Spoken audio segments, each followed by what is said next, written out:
Thank you for tuning in to the Mr. Rogers Homes Living in Arizona channel. Let's go over the facts and figures for this month's statistics for everything real estate here in the Valley of the Sun. I like what I'm seeing with new listings. Sellers are starting to realize that it's a good time to test the waters here in the Phoenix metro real estate market.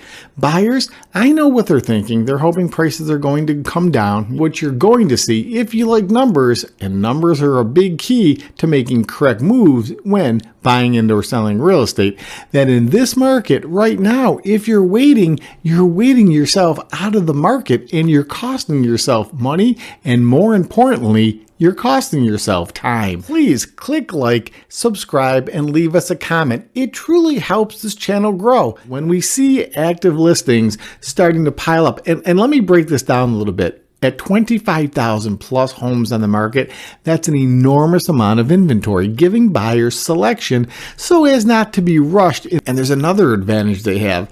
Knowing that there's more inventory, sellers and buyers know that negotiations are going to be in play. And when you have a solid negotiator on your side, you know it's going to work out in your favor. Close listings. That's when the deal is done. Buyers have their dream homes and sellers hopefully have money in their piggy bank. Look at the increase over last month. That is awesome. And up from last year as well. Buyers are out there realizing now's a good time to be shopping, and sellers have to realize if they follow 3 P's, price, product, and promotion, they're going to get potential buyers touring their properties. My point to the story is when we see closed listings going up, that means buyers are out there shopping, and that makes sellers happy. If you're thinking about buying a home or want to know what your current property is worth, download the Mr. Rogers Homes app. It's free, it's private, we don't sell your information, and we're at your service. In the bottom right corner, click more.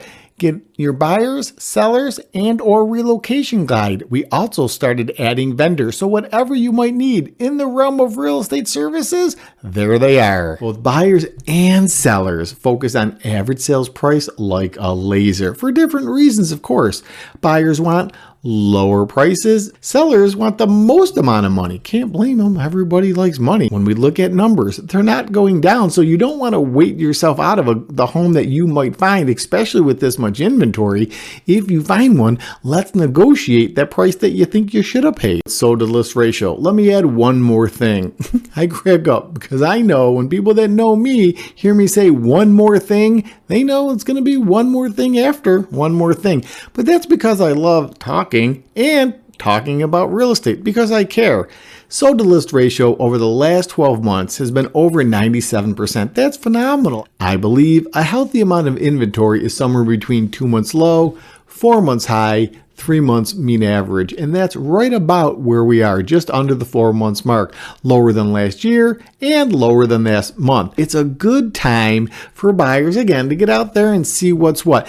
Keep in mind, by no means do I think the market is shifting in such a manner that it's a seller's market. It's still a strong buyer's market. There's a lot of inventory out there. We like to see houses being sold and houses added to the market.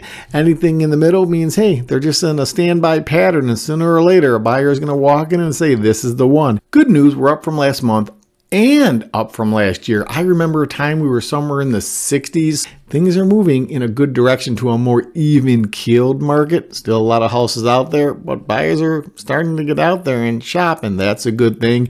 And we can see by this most current number, we're over 75%, again, up from last month and up from last year. So, hey, moving in the right direction. Last but certainly not least, average days on market. Looks good. Here's the thing with average days on market a lot of people don't understand. Average days on market isn't when your house or a house goes from having a sign in the front yard to being sold. Nope. It's actually how long it takes for a house that's on the market to go under contract. So right now we're looking at 84 days on the market.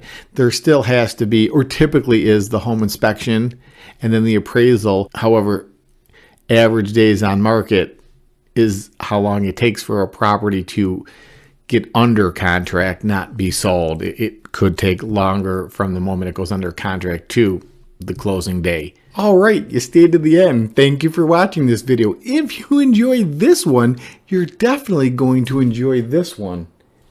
Until next time, please take care. God bless America. Talk to you soon.